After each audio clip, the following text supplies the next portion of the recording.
अजनी वंदे भारत एक्सप्रेसला शनिवारी मेगा ब्लॉकचा फटका बसला। दौंड मनमाड रेल्वे मार्गावर काही कामासाठी हा मेगा ब्लॉक घेण्यात आला होता। शनिवारी रात्री वंदे भारत एक्सप्रेस श्रीगोंदा स्थानकाजवळ तब्बल 4.5 तास उभी राहिली। या 4.5 तासांच्या व्यत्ययामुळे रेल्वेतील प्रवासी, विशेषतः वृद्ध, महिला आणि लहान मुलांचे मोठे हाल झाले। गाडी क्रमांक 26102 वंदे भारत एक्सप्रेस शनिवारी सकाळी 9:50 वाजता अजनीहून सुटली होती। रात्री 9:50 वाजता पुणे स्थानकावर पोहोचणे अपेक्षित असताना रात्री 8:47 सुमारास ही गाडी श्रीगोंदा परिसरात थांबवण्यात आली।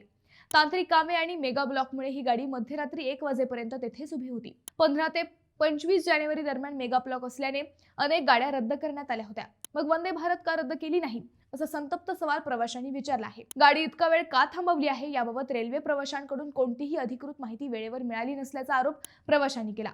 ही गाडी 5.5 तास उशिराने म्हणजेच पहाटे 3:25 वाजता पुणे स्थानकात पोहोचली। या घटनेमुळे रेल्वेच्या नियोजनावर प्रवाशांनी तीव्र नाराजी व्यक्त केली आहे।